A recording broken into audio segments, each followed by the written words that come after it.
اور وہ بھی اس قدر اہتمام سے۔ منال قریب رکھے برتنوں کو دیکھ کر کھسیا گئی۔ دراصل علی حسن آئے تھے، یہ اہتمام میں نے ان کے لیے کیا تھا۔ اچھا، کب آئے تھے وہ؟ تھوڑی ہی دیر پہلے، مگر وہ رکے ہی نہیں، بنا چائے پیے ہی چلے گئے۔ لاؤ پھر، اگر ہے تو ایک کپ مجھے ہی دے دو۔ منال چائے گرم کرنے لگی۔ مشرف منہ ہاتھ دھونے کی غرض سے واش بیسن کی طرف بڑھا۔ آپ اس وقت فیکٹری سے کیسے آ گئے؟ مشرف دو چار پانی کے چھینٹے مار کر تولیے سے منہ رگڑ رہا تھا۔ وہ دراصل مہا کو یونیورسٹی سے لینے جا رہا تھا، سوچا گھر معلوم کر لوں، کہیں وہ آ ہی نہ گئی ہو۔ وہ ابھی تک میرے انتظار میں بیٹھی ہوگی۔ مشرف نے جلدی جلدی بالوں میں برش مارا، پھر برش اسی جگہ رکھا جہاں سے اٹھایا تھا۔ منال کچن سے بآسانی اسے دیکھ رہی تھی۔ لاؤ بھائی، چائے تیار ہے تو دے دو۔ اگر آپ چائے پینے بیٹھ گئے تو اسے مزید دیر ہو جائے گی۔ منال نے چائے کا کپ مشرف کو دیا۔ دیر تو اکثر اسے ڈرائیور کی وجہ سے بھی ہو جاتی ہے، مگر میں سوچ رہا ہوں کہ اسے ڈرائیونگ سکھا دوں۔ تمہارا کیا خیال ہے اس بارے میں؟ اچھا اور نیک خیال ہے، منال نے مسکرا کر تائید کی۔ مگر امی ابو ابھی مانتے نہیں ہیں۔ انہیں یہ نہیں معلوم کہ گاڑی چلاتی ہوئی لڑکی کے ہاتھ میں جب گاڑی کا اسٹیئرنگ ہوتا ہے تو وہ اس قدر بااعتماد اور باصلاحیت لگتی ہے، زمانے کی متاثر ہو جانے والی نگاہیں اٹھتی ہیں۔ کتنے سلجھے ہوئے، کتنے روشن خیالات ہیں آپ کے، منال دل ہی دل میں قائل ہونے لگی۔ اچھا، اب میں چلتا ہوں۔ وہ جلدی جلدی چائے کا آخری گھونٹ حلق میں انڈیل کر کھڑا ہو گیا۔ دروازہ بند کر لینا، آج کل کے حالات کا کچھ پتہ نہیں ہے، اور ویسے بھی تم ہمارے گھر میں مہمان ہو، لیکن آنے والا مہمان سمجھ کر چھوڑ نہیں دے گا۔ وہ چابی اٹھا کر تیزی سے باہر نکل گیا۔ منال کے چہرے پر مسکراہٹ بکھر گئی۔ اضطراب کا سرا ہاتھ میں آ گیا تھا۔ ہیلو اسٹیل، وہ دھم سے اس کے قریب صوفے پر بیٹھ گئی۔ وہ اس کے اندازے تخاطب پر جل ہی تو گئی۔ کیسی جا رہی ہے یونیورسٹی؟ فی الحال تو وہیں کھڑی ہے۔ لگتا ہے چلاکوں کا موڈ آج خراب ہے۔ اچھا چلو، آؤ پھر تمہیں اپنے پسندیدہ چینل دکھاتا ہوں۔ آذر نے اس کی جھولی سے ریموٹ کنٹرول اٹھا کر چٹاچٹ چینل چینج کیے، پھر NTM لگا دیا جس پر ٹام اینڈ جیری کے کارٹون آ رہے تھے۔ آہا، وہ خوشی سے چہکنے لگا اور ایک دم ہی محو ہو گیا۔ یہ تمہاری عمر ہے کارٹون دیکھنے کی؟ اس نے سلگ کر ٹی وی بند کر دیا۔ اصل تو یہی عمر ہوتی ہے کارٹون دیکھنے کی، ذرا دیکھو تو صحیح کس قدر نیچرل احساسات ہوتے ہیں ان کے۔ حیران ہوتے ہیں تو آنکھیں باہر نکل آتی ہیں، محبت کرتے ہیں تو دل سینہ پھاڑ کر محبوب کے سامنے ناچنے لگتا ہے۔ اے کاش میرے ساتھ بھی ایسا ہی ہوتا تو آج میرا محبوب بھی میرے قدموں میں ہوتا، عامر بابا درویش کی دعا سے۔ بکواس نہیں کرو، وہ چٹک کر کھڑی ہو گئی۔ آذر کی حرکتوں سے وہ زچ ہو چکی تھی۔ حد ہوتی ہے کسی بات کی بھی، کیا مقصد ہے تمہارا ان باتوں سے؟ تمہارا رویہ میری برداشت سے باہر ہو چکا ہے۔ اگر تم اب بھی باز نہیں آئے تو تمہیں بڑوں سے اتنا ذلیل کرواؤں گی کہ عامل بابا درویش کی دعا سے تاڑ کی طرح سیدھے ہو جاؤ گے۔ وہ دھم دھم کرتی اوپر کمرے میں چلی گئی۔ دروازہ اتنی شدت سے بند کیا تھا کہ نیچے کا سارا گھر گونج گیا۔ تم ہی سمجھاؤ اس پاگل لڑکی کو، منال جو سامنے سے آ رہی تھی، آذر اسے دیکھ کر بولا۔ میں کیا سمجھاؤں؟ اگر آپ سنجیدہ ہوتے تو وہ خود ہی سمجھ جاتی۔ تو کیا تمہارے خیال سے میں غیر سنجیدہ ہوں؟ ماہا کا تو یہی خیال ہے۔ کیا خیال ہے اس کا؟ وہ مضطرب ہوا۔ یہی کہ آپ محض اسے زج کرنے کے لیے ایسی حرکتیں کر رہے ہیں تاکہ وہ پڑھائی میں دل نہ لگا سکے۔ بقول اس کے، ہارنے کے بعد دشمن ایسے ہی اوچھے ہتھ کنڈے استعمال کرتا ہے۔ واٹ؟ آذر ماہا کے نادر خیالات سن کر بری طرح چکرا گیا۔ اتنی شدید غلط فہمی ہے اسے میری طرف سے۔ میرا نہیں خیال تھا کہ وہ اتنی بے وقوف ہوگی۔ آذر کو بے انتہا افسوس ہو رہا تھا۔ اچانک ہی کچھ سوچ کر وہ مسکرا دیا۔ یہ لڑکی واقعی کچھ نہیں ہے، مگر بنتی ایسے ہے جیسے ارسطو ثانی ہو۔ اس کے ساتھ ساتھ محض میں اس لیے پڑھتا رہا تھا کہ گھر والے مجھ پہ شادی کا دباؤ نہ ڈالیں اور میرے پاس ایک مضبوط جواز رہے جس سے وہ سمجھتی رہے کہ میں اس سے مقابلہ کر رہا ہوں۔ نان سینس، اگر میں اس کی پیروی نہ کرتا تو یقیناً ہماری راہیں گھر والے کب کی الگ کر چکے ہوتے۔ محض اس کی فراغت کے انتظار میں یہ سب کچھ ہوا ہے۔ لیکن خیر، وہ ہنس پڑا۔ کہتے ہیں نا، انسان جو کچھ زبان سے کہتا ہے وہی بات گناہ و ثواب کی گرفت میں آتی ہے۔ سوچ کا کیا ہے، کس نے دیکھی کس نے سمجھی؟ آذر کو اپنی زبان سے کہے گئے الفاظ کا افسوس واقعی دامن گیر تھا۔ غیر سنجیدگی کی سزا بھگتنے سے بہتر ہے کہ میں اسے نہایت سنجیدگی سے والدین کے ذریعے ہی پروپوز کروں۔ لیکن اگر چچا چچی نے اس سے رائے مانگی اور اس نے انکار کر دیا تو پھر؟ یہی سوچ کر میں ابھی تک چپ رہا ہوں۔ پروپوزل سے قبل آپ اس کا ذہن صاف کیجیے۔ آئیڈیا تو اچھا ہے، مگر اس کام میں کچھ وقت لگے گا، اور اس صفائی میں تم میرا ساتھ دو گی۔ بالکل, خواتین ویسے بھی اچھی صفائی کر سکتی ہیں, منال نے خوش ہو کر تائید کی. فون کی تیسری بیل پر اسی نے فون اٹھایا تو دوسری جانب علی حسن تھے. روایتی مکالمات کے بعد وہ اپنے مقصد کی طرف آ گئے. تو پھر کیا سوچا منال آپ نے میرے بارے میں؟ ان کا لہجہ بہت منتظر اور مشتاق تھا. منال پھر سے تذبذب کے گرداب میں الجھنے لگی. دل چاہتا تھا ان سے کہے, علی حسن میں آپ کو کیا جواب دوں, میں تو خود کسی سے. مگر کس سے؟ اس کے اندر سے آواز ابھری. مشرف بھائی سے. خود ہی جواب ملا. مگر انہوں نے تو کبھی ایسی بات نہیں کی. تو پھر جو ایسی بات کر رہا ہے اس کے بارے میں سوچو. ہیلو ہیلو, علی حسن ادھر سے بول رہے تھے. وہ چونک پڑی. کیا بات ہے منال, آپ نے میری بات کا جواب نہیں دیا؟ ان کی گمبھیر آواز سماعتوں میں گونج رہی تھی. فی الحال میں نے ابھی اس بارے میں کچھ نہیں سوچا. تو پھر میں کتنا انتظار کروں؟ ان کی بے چینی واضح تھی. علی حسن کی بے چینی پر منال خود ہی بے قلی کا شکار ہو گئی. یہ بے قلی خوشی کی تھی یا پریشانی کی؟ میں آپ کو خود ہی جواب دے دوں گی, وہ پریشانی سے بولی جسے علی حسن صاف محسوس کر سکتے تھے.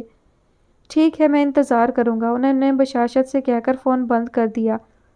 وہ اپنے اندر کے شور میں گرفتہ فون رکھ کر بوجھل قدموں سے کچن میں چلی آئی. یہ کیسی الجھن میں گرفتار ہوئی ہے وہ؟ ماہا سے بھی بات نہیں کر سکتی تھی. پتہ نہیں وہ کیا سمجھے کہ اس کے بھائی کو وقت پر چھوڑ دوں گی, فیصلہ جو ہوگا دیکھا جائے گا, وہ سوچ کر پرسکون ہو گئی. اس کا انکار سن کر علی حسن کو شدید دھچکا لگا تھا. مگر کیوں؟ وہ گھائل سے ہو گئے. جواب کا اختیار آپ نے مجھ پر چھوڑا تھا, پھر کیا یا کیوں کا کیا سوال؟ مگر پھر بھی وضاحت ضروری ہوتی ہے. یہی تو بات ہے علی حسن, مجھے وضاحتیں طلب کرنے والے لوگ اچھے نہیں لگتے. مجھے ایسے لوگ پسند ہیں جو دوسروں کو جلد سمجھ لیں. اس طرح تو آپ کو ماہا بہت سوٹ کرے گی. ان کے طنز پر وہ سنجیدہ سی کہنے لگی. شاید مجھے ماہا جیسے ہی کسی شخص کی ضرورت ہے. علی حسن تلخی سے ہنس دیے. ہر شخص آنکھیں نہیں پڑھا کرتا منال, اپنے جذبات کا اظہار خود کرنا سیکھیے. ماہا آپ کو جانتی ہے, یہ کوئی اتنی بڑی انوکھی بات نہیں ہے. ماہا سے ہر طرح کے موضوعات پر تبادلہ خیال ہوتا رہتا ہے, ورنہ اس میں اس کا کیا ہنر؟ ہوتے ہیں بہت سے لوگ ایسے بھی علی حسن جو تاعمر ساتھ رہتے ہیں, پھر بھی ان میں ذہنی ہم آہنگی نہیں ہوتی.